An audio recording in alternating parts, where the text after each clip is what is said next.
Hey everybody, it is Tuesday, April 28th. I hope you're all having a great day.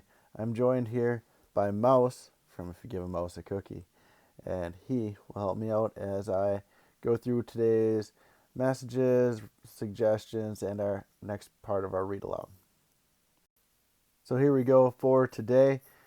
Reminder, all the new IXL stuff was posted yesterday, whether it was in reading or math, so take a look at those. Message me if you want to review on any of that stuff. I'm happy to help you guys out. If you're struggling with anything, please let me know. I want to be there to help you guys out. We've got class hangout on Thursday, 10 o'clock as always. Head up and get some free lunch or breakfast. It was pizza yesterday, so hopefully you guys enjoyed that. Message or call me if any questions at all. You just want to talk or any of that kind of stuff. Let me know. My dojo works great. There's my extension. There's my email. Make sure you guys are staying safe and staying home. Taking a look at the academic stuff, make sure you guys are hitting that Prodigy up, IXL. I did not post a Kahoot actually for math, so you can take that one off. Sorry about that. Figured I'd give you guys a week off on Kahoots for math.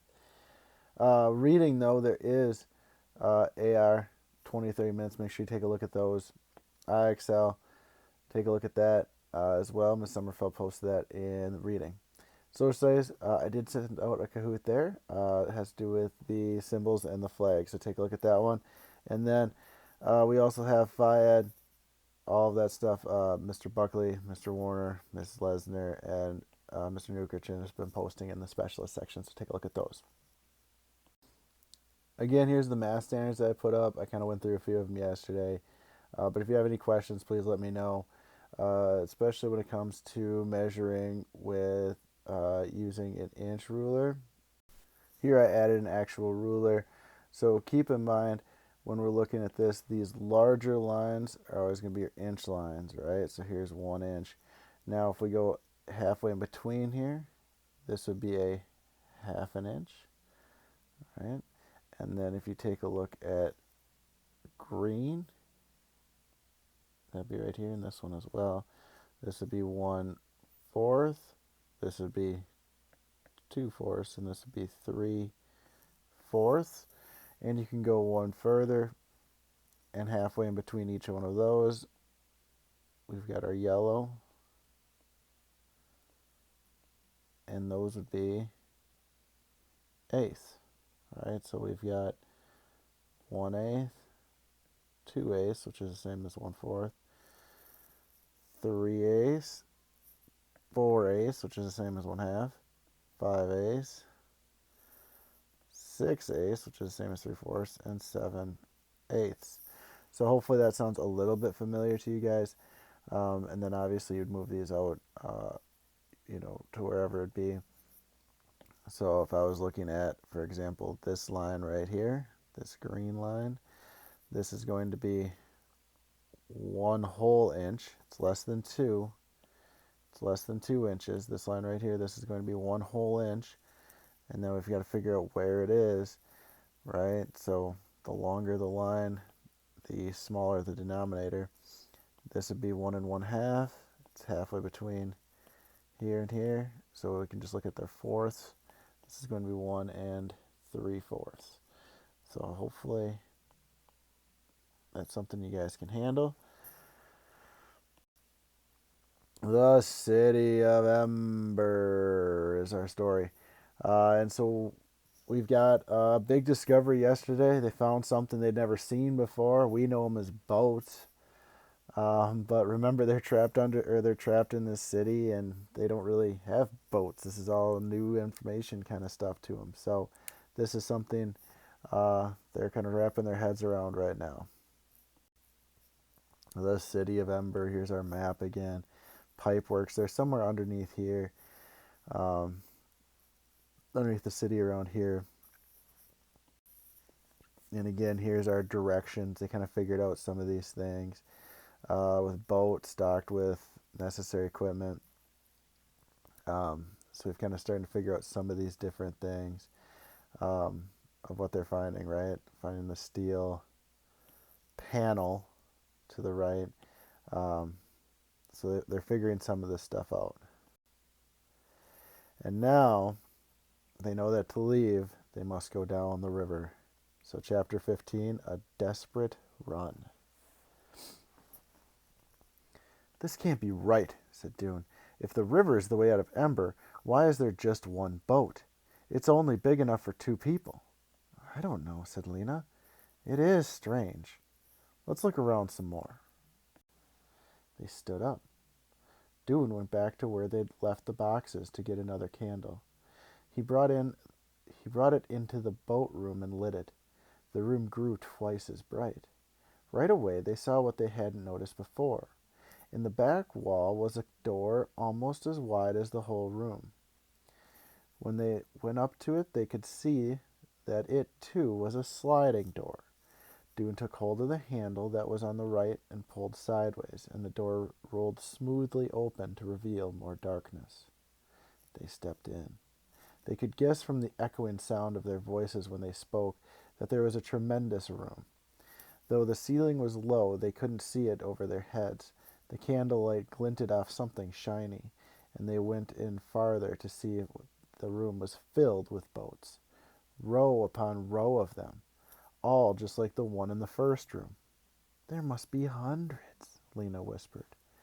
"Enough for everyone, I suppose," said Dune.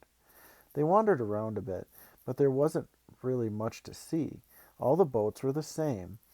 Each one contained 2 metal boxes and 2 paddles. The room was cold, and the air felt heavy in their lungs. The candle flames burned weakly, so they went back to the small room and slid the door closed behind them.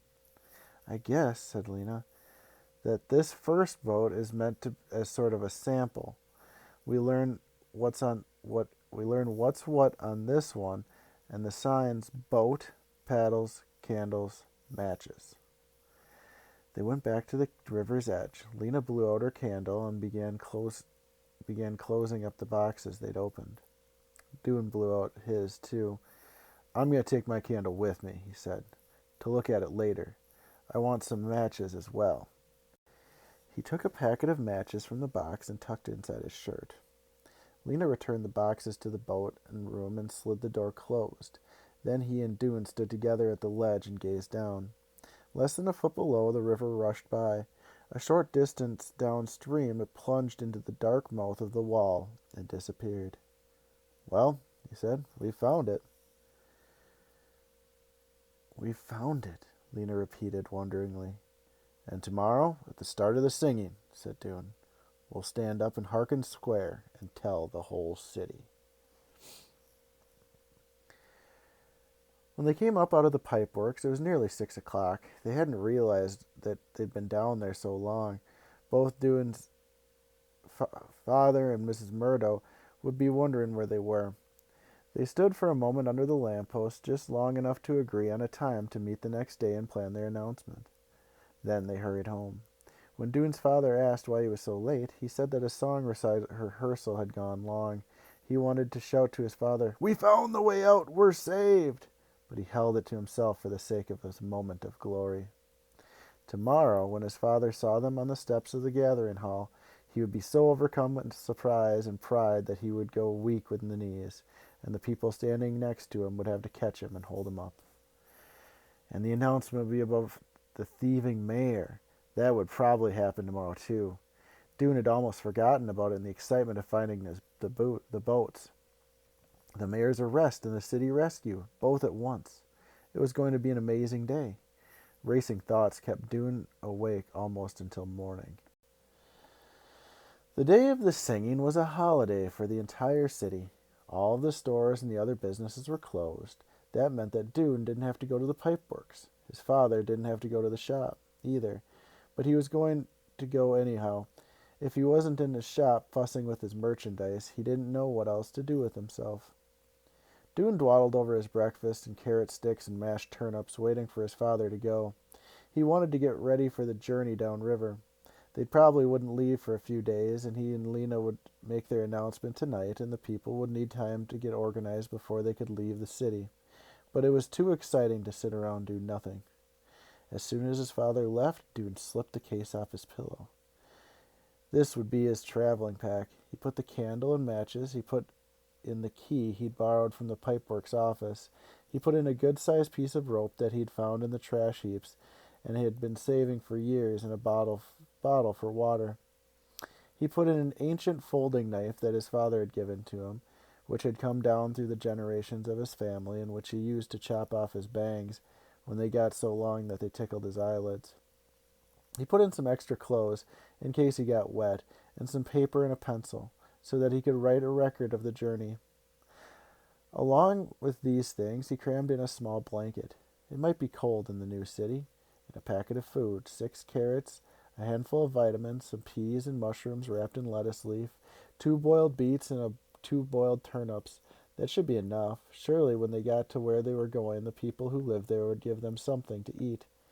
He tied the top of the pillowcase in a knot, and then he untied it again. He might want to add something later, something else. He stood up in the middle of the apartment and looked around the jumble of stuff. There was nothing else here that he wanted to take with him. No, there was one thing. He went back to his room. From beneath his bed he pulled out the pages of his bug book. He leafed through it. The white spider, the moth and the zigzag pattern on its wings, the bee striped brown and yellow on its rear end. He looked at his drawings for a long time, memorizing their beauty and their strangeness. Tiny fringes of hair, minute claws, joined legs. Should he take this with him? There might not be creatures like this where they were going. He might never see such things again. But no, he'd leave it behind. His pack should be small and light. He put his bug book back under his bed and pulled out the box where he kept the green worm. He drew back the scarf to check on the captive one more time. Several days before, the worm had done a curious thing. It had wrapped itself in a blanket of threads. Since then, it's hung motionless from a bit of cabbage stem. Soon it had been watching it carefully. Either it was dead or it was undergoing the change that he'd read about in the library book, but could hardly believe it was true. The change from a crawling thing to a flying thing. So far, the bundled up worm had shown no signs of life. But now, he saw that it was wriggling. The whole wrapped up bundle, which was shaped like a large vitamin pill, bent slightly from side to side, and was still. Then he bent back and forth again. Something was pushing the top end of it, and the moment of the threads were split, and there was a dark, furry knob emerged. Dune watched, holding his breath. Next came 2 hair-like legs, which crawled and plucked at the blanket. In a few minutes, the whole creature was out. Egress, thought Dune with a smile. The creature's wings were crushed flat against the body at first, but soon they opened, and Dune saw what his green worm had become. A moth with light brown wings. He lifted the box and carried it to the window. He opened the window and held the box in the air. The moth waved its feathery feelers and took a few steps along the wilted cabbage leaf. For several minutes it stood there with its wings trembling slightly. Then it fluttered up into the air, raising higher and higher until it was just a pale spot against the dark sky. Dune watched until the moth disappeared. He knew he had seen something marvelous. What was the power that turned the worm into a moth? Is it greater than the power of the builders then had? He was sure of that. The power ran the city of Ember was feeble by comparison, and about to run out. For a few minutes he stood at the window, looking out over the square and thinking again about what to pack for his journey. Should he put anything like nails or wire? Would he need money? Should he take some soap? Then he laughed and struck his hand against his head. He kept forgetting the entire population of the city would be with him on this trip. If he needed something he didn't have, someone would surely be able to supply it. So he tied a knot in his pillowcase, and he was about to close the window when he caught sight of 3 burly men wearing the red and brown uniform of the city guards striding into the square. They stopped and looked around for a moment. Then one of them confronted old humpbacked Nammy Proggs, who was standing not far from the entrance to the small item shop. The guard towered over her, and she twisted her head sideways and squinted up at him. Dune could hear the guard's voice clearly. "We're looking for a boy named Harrow." "Why?" said Nammy. "Spreading vicious rumors," was the answer. "Do you know where he is?" Amy hesitated for a moment, and then just said, "Went off to the trash heaps just a minute ago." The guard nodded curtly and beckoned to his companions. They marched away. Spreading vicious rumors. Dune was so stunned that he stood still as a stone for a long minute. What could they possibly mean? If there was only one answer. It had to be what they'd told the assistant guard about the mayor. Why were they calling it a vicious rumor? It was the truth. He didn't understand it. He did understand, though, and Amy Proggs had done him a favor. She must have seen that the guards meant him no good. She had protected him, and at least for a moment, by sending the guards in the wrong place. Dune forced his mind to slow down and think.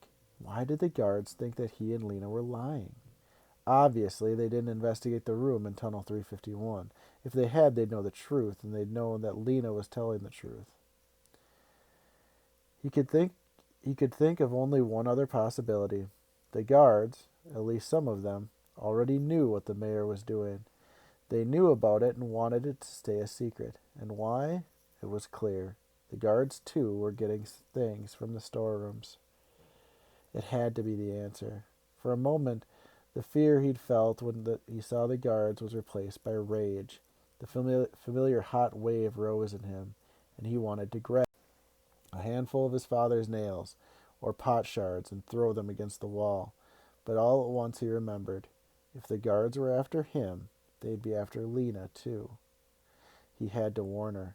He dashed down the stairs, his anger turning into power for his running feet. After discovering the room full of boats, Lena had come home to Miss Murdo's with the sound of the river still in her ears. It was like a huge, powerful voice roaring at the top of its lungs. Deep inside her, Lena felt an answering call, as if she, too, contained a drop of the same power. She would ride the river, she could hardly believe it, and it would take her to the shining city that she had dreamed of, or it might drown her. What she had imagined before, the smooth, gently sloping path leading out, now seemed childish. How could the way into a new world be so easy? She dreaded going on the river, but she was ready for it too. She longed to go. She slept that night in a beautiful blue-green room, in the big lumpy bed with Poppy next to her. She felt safe here. Miss Murdo came in and tucked them in the covers around her. She sat at the edge of the bed and sang an odd little song to Poppy. Something about rock-a-bye baby and the treetops. What are treetops? Lena asked, but Miss Murdo didn't know. It's a very old song, she said. It's probably nonsense words. She said good night and went out into the living room where Lena could hear her humming quietly as she tidied up. She was so orderly. She never left a stocking draped over the back of a chair or a sewing spread out all over the table. Lena closed her eyes and waited for sleep. But her thoughts kept tumbling around. So much was going to happen to her. The whole city would be in an uproar. People would stream down into the pipeworks to see the boats. They'd be excited, shouting and laughing and crying, packing up their belongings and surging through the streets. If they couldn't all fit into the boats, there would be fights. Some people might get hurt. It is going to be a mess. She'd have to keep her little family close around her. Poppy, Miss Murdo, and Dune, and perhaps Dune's father and Clary. Throughout it all, she would hold tight to Poppy so no harm would come to her. I'm going to stop right here because it's a long chapter, but I put in a few pictures. I think this one might have been her first day of school. So that one's in here. We got a picture from Abby's birthday, I think, maybe. And then we had a wacky dress-up day here, so we got a few fun pictures there. I hope you guys are all having a great day. If you have any questions at all, please let me know. I love hearing from you guys, so send me a message. If you guys have any questions about what's going on or if you need help or anything like that, please let me know, and I'd be happy to help you guys out. So have a great day, and I will talk to you guys later.